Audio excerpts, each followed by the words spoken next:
오늘 아침 우리에게 주시는 하나님 말씀은 느헤미야 1장 1절로 11절까지 말씀입니다.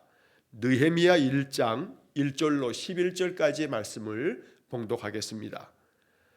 하가랴의 아들 느헤미야의 말이라. 아닥사스다 왕 제20년 기슬르월에 내가 수상궁에 있는데 내 형제들 가운데 하나인 하나니가 두어 사람과 함께 유다에서 내게 이르렀기로 내가 그 사로잡힘을 면하고 남아있는 유다와 예루살렘 사람들의 형편을 물은즉 그들이 내게 이르되 사로잡힘을 면하고 남아있는 자들이 그 지방 거기에서 큰 환난을 당하고 능욕을 받으며 예루살렘 성은 허물어지고 성문들은 불탔다 하는지라.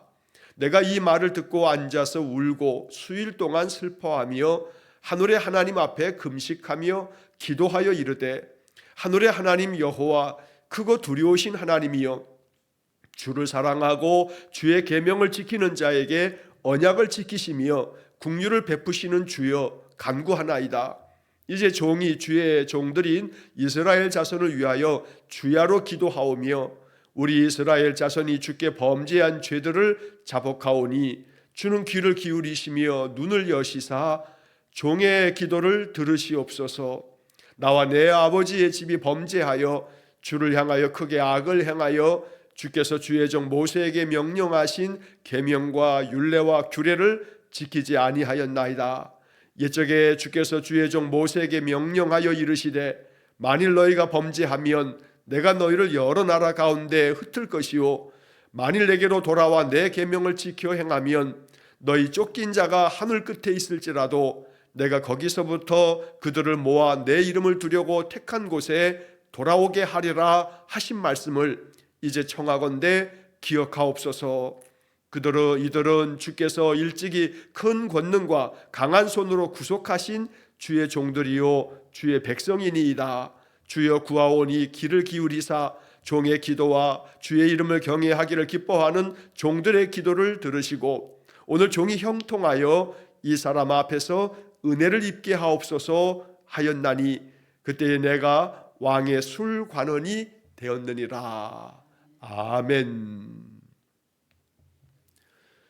자, 오늘서부터 또 며칠 동안 우리가 느헤미야서의 말씀을 읽고 또 묵상하게 됩니다. 자, 느헤미야라고 하는 사람을 통해서 남유다 백성들의 삶이 다시 회복되어지는 과정을 우리가 느헤미야서를 통해서 이제 읽게 될 것입니다. 자, 이 느헤미야서 앞에 에스라서가 있습니다. 에스라 또 이어서 느헤미야. 자, 이 에스라, 느헤미야 그리고 에스더까지 이건 다 남유다가 바벨론에 의해서 망하고 또 70년 동안 바벨론에서 포로 생활하다가 이 바벨론이 페르시아에 의해서 멸망당하고 난 다음에 그 다음의 이야기들을 써놓고 있는 것이 에스라, 느헤미야, 에스더까지의 이야기입니다. 그래서 바벨론 포로 이후에 기록되어진 그러한 성경들이 에스라, 느헤미야, 에스더 이 역사의 이야기들이고 또 학개, 스가랴, 말라기 바로 이것은 포로기 이후에 선지자들의 말씀들이 바로 학개 선지자, 스가랴 선지자, 말라기 선지자를 통해서 기록되어진 그런 책이 바로 그 세 권의 책입니다. 그래서 에스라, 느헤미야, 에스더 그리고 학개, 스가랴, 말라기 이 6권의 책은 바벨론 포로 이후에 기록된 성경이다 라고 이렇게 우리가 이해하면 되겠습니다. 자, 원래 에스라와 느헤미야 이 두 권의 책은 원래 히브리어 성경이 구약 성경 원문인데 그때는 에스라와 느헤미야가 한 권으로 되어져 있었습니다. 그런데 이것을 나중에 구약 성경 이 히브리어 성경을 헬라어 성경 그걸 70인역이라고 하는데 이것으로 바꿀 때에도 에스라서와 느헤미야서는 한 권이었다가 자, 이 성경을 나중에 라틴어로 번역을 하는 것이 바로 불가타라고 하는 라틴어 성경이 있는데 그때서부터 에스라서와 느헤미야서를 지금처럼 둘로 나누도록 그렇게 책을 편집을 했습니다. 자, 그래서 로마 사람들이 사용했던 그 라틴어 이 라틴어가 사용되어지면서부터 라틴어 성경에서부터 에스라서, 느헤미야서가 둘로 나뉘어지면서 이제 그 이후에 독일어 성경이나 영어 성경들이 바로 이 라틴어 성경을 기준으로 해서 에스라서, 느헤미야서를 이렇게 구분하고 있다라고 하는 것도 참고적으로 이렇게 한번 들으시면서, 자, 에스라서까지는 바벨론에서 포로로 돌아올 때 이야기가 1차 귀환이 있고 2차 귀환이 있는데, 에스라서는 2차 귀환 때까지의 이야기를 적고 있는 겁니다. 1차 귀환, 2차 귀환의 이야기가 바로 에스라서에 적혀져 있습니다. 또 반면에 느헤미야서는 3차 귀환의 이야기를 적고 있는 겁니다. 주전 444년, 또 어떤 학자들에 따라서는 1년이 앞뒤가 차이가 있기도 합니다. 그래서 우리 매일 성경 본문에서는 445년이라고 오늘 본문 그 밑에 조그만 글씨로 해설되어져 있는 부분에 연도가 445년이라고 적혀 있는데, 또 학자들에 따라서는 대체적으로는 444년 이렇게 이제 알려지고 있습니다. 자, 이때 오늘 이 느헤미야 1장의 이야기가 바로 그 시절의 이야기입니다. 지금부터 거슬러 올라가도 한 2400여 년 전에 이야기가 되는 겁니다. 자, 이 느헤미야를 통해서 하나님께서 남유다 사람들, 그 페르시아 땅에 여전히 머물러 있었던 그들 중에서 또 희망하고 원하는 자들이 느헤미야를 중심으로 해서 세 번째 바로 이 예루살렘으로 돌아오게 됩니다. 이것을 3차 귀환이라고 말합니다. 이 느헤미야가 중심이 돼서 또 이제 지도자가 되어 예루살렘으로 돌아와서 했던 가장 큰 일은 뭐냐면 예루살렘 성벽을 다시 재건하는 겁니다. 예루살렘 성의 바깥에 외적의 침략을 막기 위해서 세운 예루살렘의 성벽이 있습니다. 그 성벽을 다 무너져버린 성벽을 다시 재건하는 것, 이게 바로 느헤미야가 힘썼던, 그래서 온전히 이 성벽 재건을 이룸으로써 예루살렘 사람들이 더 안전하게 더욱더 형통한 삶을 살아가게 되는 그런 과정의 이야기가 느헤미야서에 적혀져 있습니다. 자, 느헤미야서는 전체 13장으로 되어져 있는데 1장부터 7장까지의 이야기는 바로 이 3차 귀환의 과정을 쭉 기록하고 있고, 그리고 성벽 재건을 어떻게 이루어 갔는가, 많은 방해가 있었지만 그러나 이 성벽 재건을 52일 만에 온전하게 이루는 큰 역사를 느헤미야가 행하게 됐습니다. 그런 모든 과정의 이야기를 적고 있는 게 1장부터 7장까지 얘기고, 그리고 8장부터 13장까지 이야기는 이 남유다 사람들의 신앙을 다시 회복시키기 위해서 부흥운동을 일으키게 됩니다. 사실 그 당시에도 이 남유다 사람들도 참 많은 그런 것들을 겪으면서 여호와 하나님이야말로 참 신이다 라고 하는 것을 알만도 한데, 사실은 수룹바벨, 에스라를 거치면서 어느 한때는 종교 개혁을 단행하면서 갱신을 통해서 영적으로 새로워지고 모든 절기들을 회복하고 예배 중심의 삶을 살고 성전까지 다시 재건하면서 그렇게 열심으로 영적인 삶을 살 것 같지만, 그러나 그것도 10년, 20년, 30년 그렇게 계속 세월이 지나가면 그 신앙이 더욱 뜨거워지기보다는 여러 가지 현실적인 삶에 타협하면서 신앙이 약화되어집니다. 바로 느헤미야서에 이 기록된 이 시대에 느헤미야가 3차 귀환을 하게 됐을 때 그 당시에 이 예루살렘의 모습은 에스라가 열심히 신앙운동을 다시 재건시켰지만 그것이 또다시 희미해지면서 이 느헤미야가 다시 하나님의 영의 충만함을 얻어서 또다시 남유다 사람들을 새롭게 변화시켜가는 그러한 이야기가 느헤미야서에 기록된 것입니다. 자, 오늘서부터 이제 이 느헤미야서를 여러 날 동안 읽으면서 느헤미야를 통해서 이루시는 그런 하나님의 놀라운 역사들을 우리가 살펴보기를 원합니다. 자, 느헤미야가 지나고 난 다음에 한 400여 년 세월 동안에 이 남유다 사람들은 느헤미야 이후에는 또다시 신앙을 잃어버리면서 많은 어려움의 세월을 겪습니다. 그러면서 이 성경의 이야기는 바로 구약 성경의 마지막 시대 이야기가 느헤미야서의 이야기입니다. 그리고 난 다음에는 하나님께서 선지자들도 어느 누구도 보내시지 않는 침묵 기간이 있습니다. 이것을 신약과 구약 사이의 중간에 있는 그런 기간이라 해서 신구약 중간기라고 이렇게 부르기도 합니다. 그러니까 예수님께서 이 땅에 오시는 그 신약 시대가 펼쳐지기 전에 구약의 마지막 이야기는 느헤미야 시대의 이야기다라고 이렇게 우리가 이해할 수가 있는 겁니다. 자, 느헤미야를 통해서 이제 구약을 마무리하는, 하나님께서 이 느헤미야서를 통해서 구약 시대의 마지막 이야기를 전하고 계신다라고 하는 점에서 느헤미야서는 아주 중요한 의미를 갖는 겁니다. 자, 이제 본문의 말씀을 살피면 먼저 1장의 1절부터 11절까지의 말씀을 오늘 읽었습니다. 자, 1절에 보면 하나님께서 느헤미야를 통해서 주신 말씀인데, 하가랴의 아들 느헤미야의 말이라. 아닥사스다 왕 제20년 기슬루월에 내가 수상궁에 있는데, 자, 그 느헤미야서의 그 시대적 배경의 여러 이야기를 여기에 담고 있습니다. 자, 첫째는 아닥사스다 왕이 다스릴 때에 느헤미야가 바로 활동을 했던 겁니다. 11절 마지막 부분에 보게 되면 느헤미야가 그때 왕의 술관원이 되었느니라 라는 표현이 나옵니다. 아닥사스다 왕의 술관원이 느헤미야의 직책이었습니다. 여기 술관원이라고 되어 있는데, 이 술관원이라고 하는 것은 왕의 술 시중을 드는 사람입니다. 어찌 보면 조선시대로 얘기하면 내시라고 말할 수 있을지 모르지만, 그런 내시의 개념이 아니라 오늘날로 얘기하면 바로 대통령실에 대통령 옆에 보좌하는 그런 비서관들이라고 말할 수 있습니다.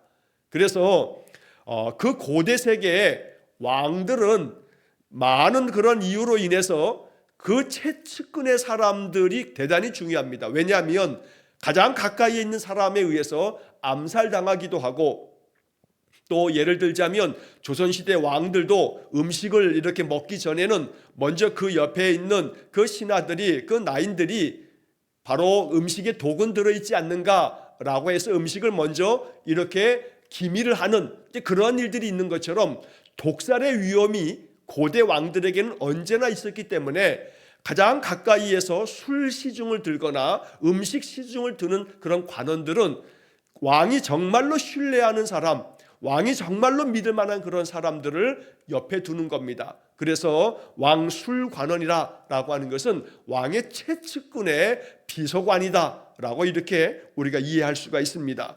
사실 느헤미야는 유다 사람입니다. 그런데 이 유다 사람으로서 바벨론의 포로였었는데, 바벨론이 페르시아에게 망하고 난 다음에 지금 페르시아 제국의 시대입니다.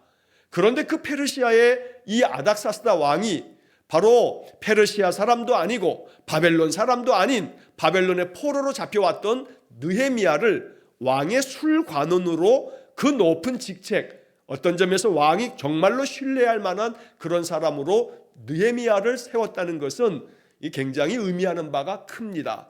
하나님께서 이 느헤미야의 신실함이 페르시아의 왕의 눈에까지 들 만큼 그렇게 만드시면서 하나님의 백성 느헤미야가 얼마나 충직하고 얼마나 진실한 사람이었는지, 얼마나 능력 있는 사람이었는지를 엿볼 수 있는 것이 바로 느헤미야가 왕의 술관원이었다라고 하는 표현 속에 그런 모든 배경의 이야기가 담겨진 겁니다.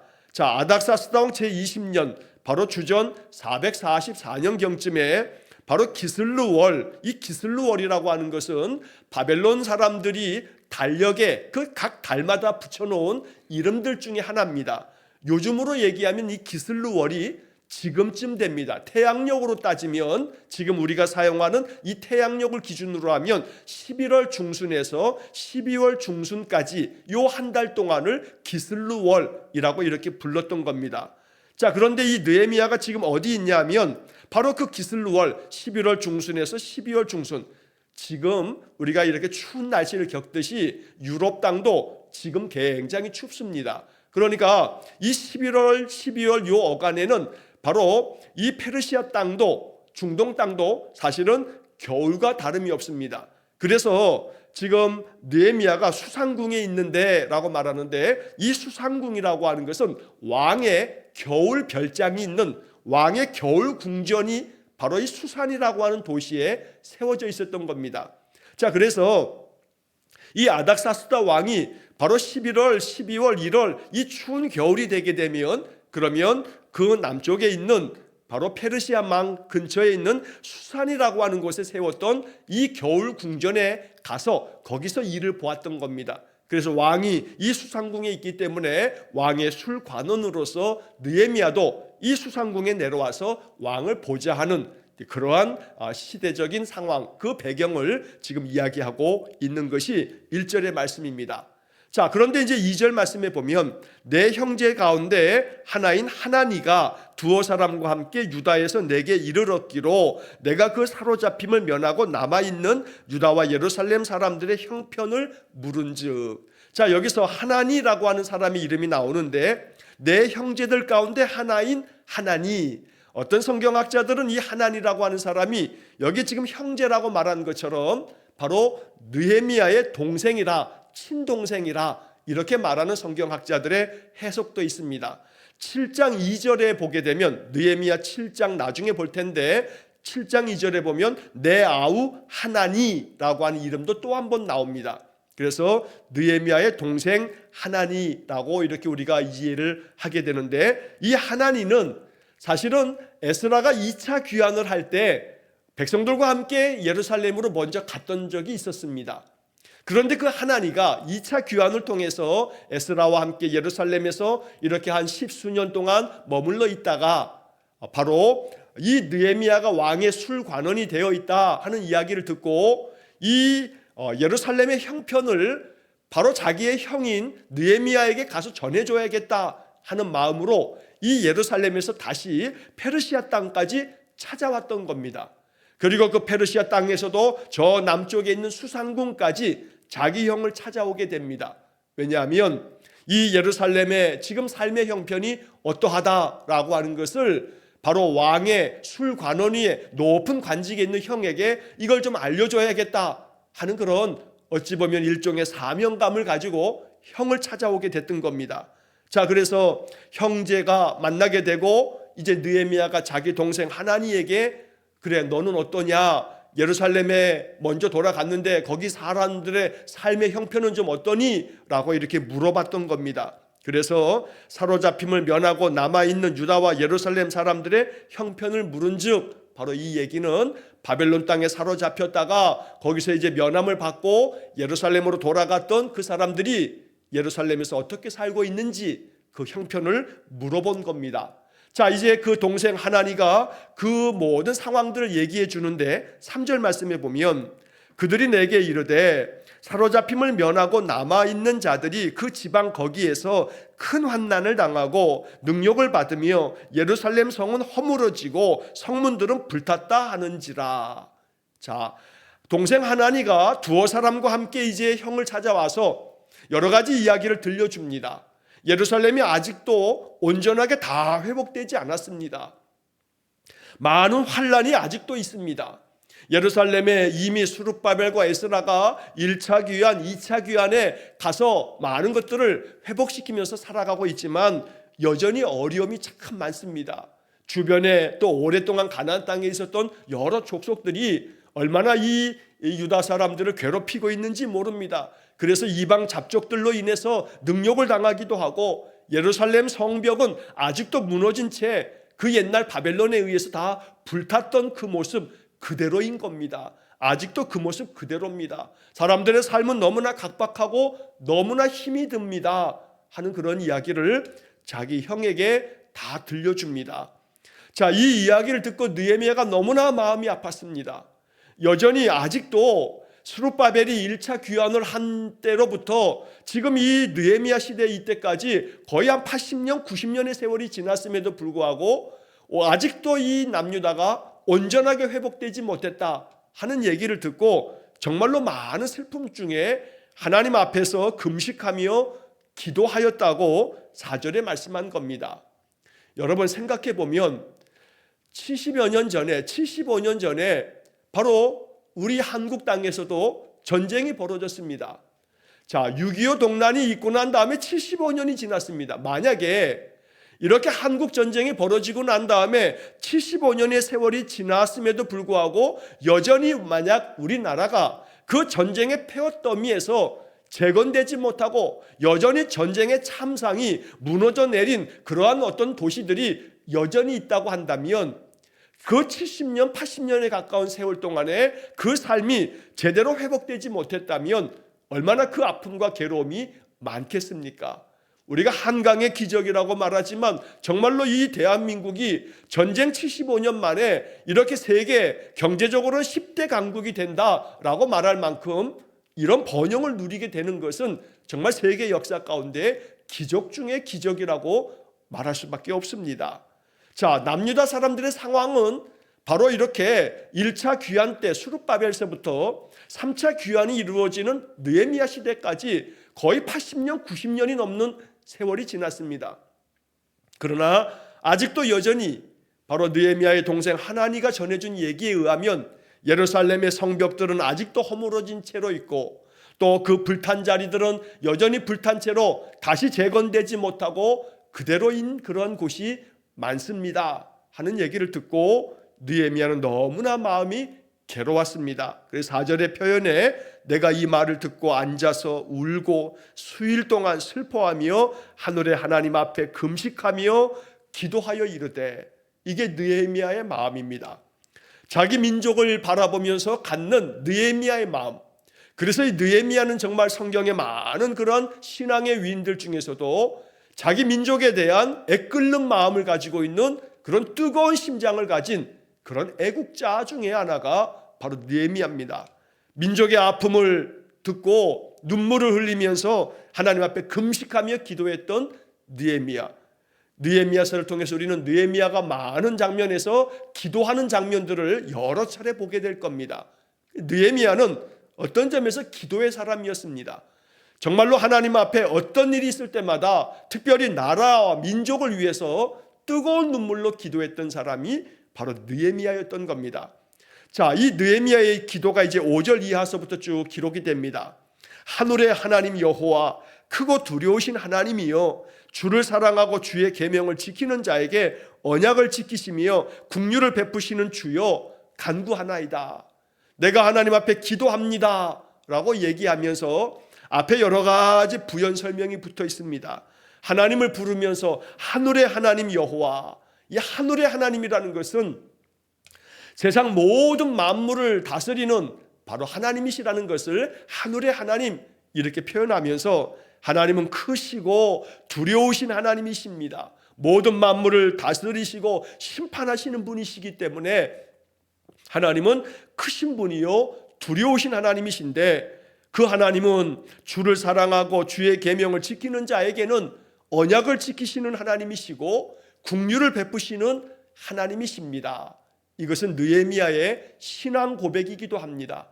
느헤미야에게 있어서 하나님은 바로 이런 하나님이셨던 겁니다. 하나님은 언제나 주님을 사랑하고 주의 계명을 정말로 지키는 자에게 언약을 지키시는 분이다. 이게 바로 느헤미야가 기도 가운데 강조하고 있는 바입니다. 그래서 이제 뒤에서도 나옵니다만 하나님은 언약을 지키시는 분이십니다. 그러니 모세를 통해서 약속하셨던 말씀을 기억해 주십시오 라고 이제 뒤에 9절의 말씀에서 이제 그런 이야기가 나오는 겁니다. 어찌 보면 느헤미야는 참 지혜로운 사람입니다. 하나님 앞에 기도하면서도 아주 전략적으로 기도하고 있는 겁니다. 하나님은 언약을 지키시는 분이십니다. 긍휼을 베푸시는 분이십니다. 이렇게 얘기하고 난 다음에 뒤에 나오는 기도에서는 하나님이 모세를 통해서 이렇게 말씀하셨지 않습니까? 그러니 그 말씀을 기억해 주십시오. 하나님은 그 약속을 지키시는 분이 아닙니까? 이런 식으로 하나님이 이렇게 말씀하셨으니 말씀대로 해달라고 요구하는 기도를 드리고 있다는 겁니다. 그래서 느헤미야의 기도는 참 지혜로운 기도이고 말씀을 가지고 하는 기도였구나라는 것을 우리가 알 수가 있는 겁니다. 자, 이렇게 언약을 지키시고 긍휼을 베푸시는 주여, 내가 주님 앞에 간구합니다 이러면서 6절에 이제 종이 주의 종들인 이스라엘 자손을 위하여 주야로 기도하오며, 느헤미야는 자기 자신의 신상을 위해서 자기 자신이 더 성공하고 더 떵떵거리고 살아가는 부귀 영화와 모든 권력과 그런 모든 세상 영달을 추구하는 기도를 드리지 않습니다. 오히려 느헤미야의 금식하며 드리는 그 기도는 이스라엘 자손들을 위한 기도였던 겁니다. 자기 민족을 위해서, 자기 백성들을 위해서 주야로 밤낮으로 기도하고 있다는 겁니다. 그래서 우리 하나님, 이 전능하신 모든 언약을 지키시고 국류를 베푸신 하나님께 우리 이스라엘 자손이 이제 하나님 앞에 죄를 범하였습니다 하고 이 느헤미야의 기도는 회개의 기도서부터 시작이 됩니다. 내가 이스라엘 자손을 위해서 밤낮으로 기도를 합니다. 그 기도의 첫째는 이스라엘 자손이 주께 범죄한 죄를 자복하오니 주는 귀를 기울이사 눈을 여시사 종의 기도를 들으시옵소서. 느헤미야의 기도는 이렇게 죄를 자복하는, 회개하는 기도로부터 시작이 됩니다. 우리 이스라엘 자손들이 하나님 앞에 범죄했습니다. 이 죄를 용서해 주십시오. 내가 이것을 먼저 주님 앞에 자복합니다. 그러니 주님, 귀를 기울여 주시고 눈을 여시사 우리를 바라봐 주시고 종의 기도를 들어주십시오 라고 요청을 합니다. 여기 6절의 이 표현이 참 귀하고 아름답습니다. 주는 귀를 기울이시며 눈을 여시사. 하나님, 귀도 여시고 눈도 여셔서 우리를 좀 바라봐 주시고 우리의 기도 소리에 귀를 기울여 주십시오. 이렇게 느헤미야는 아주 강하게 하나님 앞에 요청하는 겁니다. 오늘도 우리는 이 느헤미야의 기도를 배워야겠습니다. 하나님, 눈을 여셔서 내 형편을 바라봐 주십시오. 내 마음을 바라봐 주십시오. 나의 이 아픈 몸을 바라봐 주시고 내 힘든 인생의 삶을 눈을 여셔서 보시고 내 기도에 귀를 기울여 주십시오. 이렇게 느헤미야처럼 기도해야겠습니다. 나와 내 아버지의 집이 범죄하여 주를 향하여 크게 악을 행하여 주께서 주의 종 모세에게 명령하신 계명과 율례와 규례를 지키지 아니하였나이다. 다 계속해서 회개의 기도를 드리고 있는 겁니다. 하나님이 모세를 통해서 말씀하셨던 많은 명령들이 있는데 우리가 그것을 지키지 못했습니다. 나와 내 아버지의 집이 범죄했습니다. 여기 아버지의 집이라는 것은 느헤미야의 그 아버지 집을 얘기하는 게 아니라 자기들 조상들이 범죄했다는 얘기를 아버지의 집이라고 이렇게 표현한 겁니다. 우리 조상들이 범죄했고 또 우리들이 지금 범죄를 저질렀습니다. 주님을 향해서 크게 악을 행했습니다. 느헤미야는 이렇게 모든 백성들을 대표하여 중보 기도를 하고 있는 겁니다. 주를 향하여 크게 악을 행하였다. 이 느헤미야의 마음을 우리가 항상 마음에 품어야겠습니다. 내가 말씀대로 순종하며 살지 아니하였기에 하나님, 내가 하나님 앞에서 크게 악을 행하고 죄를 범하였습니다.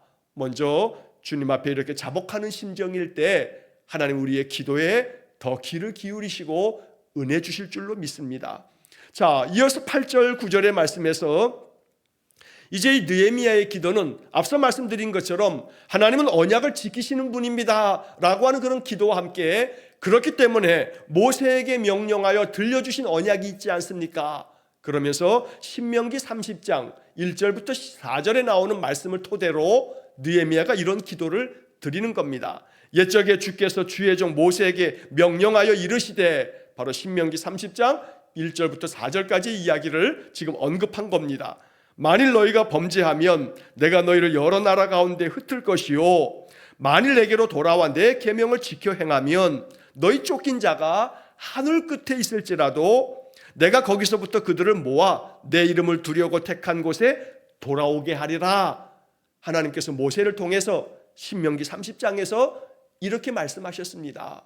그래서 하나님 앞에 범죄하면 하나님께서 여러 나라에 흩어버리시겠다고 말씀하신 것처럼 우리가 죄를 범하였기에 하나님께서는 북이스라엘이 망하게 했고 남유다도 망하게 해서 우리를 다 흩어버리셨습니다.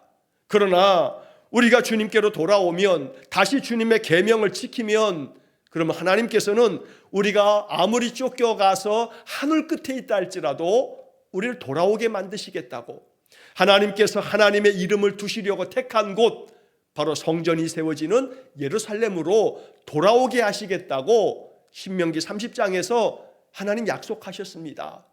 이 약속의 말씀을 기억해 주십시오 라고 이제 9절 마지막에 하신 말씀을 이제 청하건대 기억하옵소서. 하나님이 잊으시는 분이시겠습니까? 전능하신 하나님이 말씀하신 것을 잊으시겠습니까? 그러나 잊지 않는 하나님이신데 느헤미야는 기억해달라고, 잊지 말고 기억해달라고 이렇게 간구하고 있는 겁니다.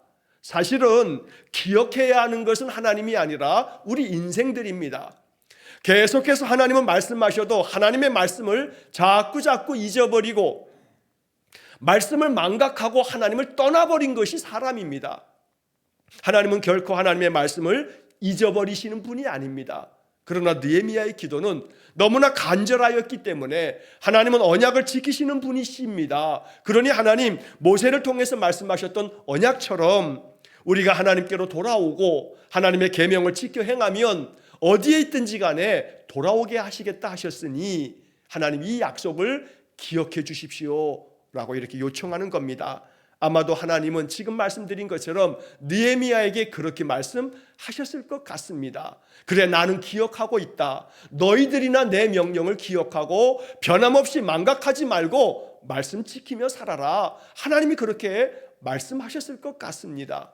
결국 오늘 우리들은 하나님 기억해 주십시오 라고 하는 이 느헤미야의 기도는 아주 전략적이고 지혜로운 기도입니다. 우리는 이렇게 기도해야 합니다.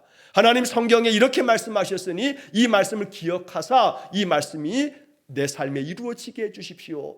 이렇게 기도하는 겁니다. 그러나 동시에 항상 기도해야 합니다. 하나님이 이렇게 늘 말씀을 기억하셔서 내 삶에 은혜를 베푸실 뿐 아니라 나로 하여금 약속의 말씀을 망각하지 않게 해주십시오. 말씀을 잊어버리지 않게 해주십시오. 하나님 말씀을 늘 마음에 새겨두고 그 말씀 따라 살게 해주십시오. 이렇게 기도하면 우리가 말씀을 잊어버리지 않으면 하나님도 그 말씀대로 반드시 이루실 것입니다. 자, 이렇게 기도하면서 10절 말씀에 이들은 주께서 일찍이 큰 권능과 강한 손으로 구속하신 주의 종들이요 주의 백성이심이니이다. 바로 이 느헤미야는 하나님께서 기억해 주셔야 할 것은 우리들은 하나님이 택하신 백성들입니다. 하나님께서 그 권능으로 그 강한 손으로 구속하신 주의 백성들입니다. 바로 이 얘기는 출애굽의 역사, 그 조상들 이스라엘이 애굽 땅에서 나올 때 일찍이 하나님 권능으로 구원해내신 바로 그런 백성이 바로 우리가 아닙니까? 그러니 11절 마지막에 주여 구하오니 귀를 기울이사 종의 기도와 주의 이름을 경외하기를 기뻐하는 종들의 기도를 들으시고 오늘 종이 형통하여 이 사람 앞에서 은혜를 입게 하옵소서. 느헤미야는 이렇게 하나님께서 또 한번 귀를 기울여 달라고 우리의 기도를 들어달라고 이렇게 요청합니다.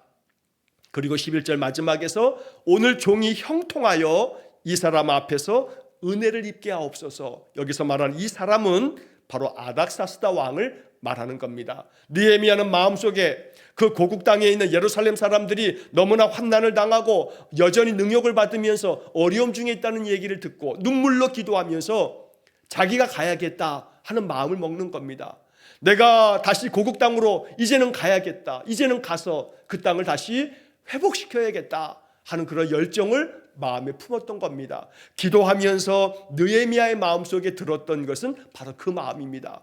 여전히 이 페르시아 땅에서 왕의 높은 고관의 자리에서 자기는 그저 아무 걱정 없이 살아가면서 그렇게 있는 것이 아니라 안주하지 아니하고 느헤미야의 마음속에 며칠 동안 눈물 흘리면서 금식하며 기도하면서 느헤미야의 마음에 들었던 응답은 바로 이것이었던 겁니다. 네가 가라. 다시 예루살렘에 네가 백성들을 이끌고 돌아가라. 가서 그 땅을 회복시켜라.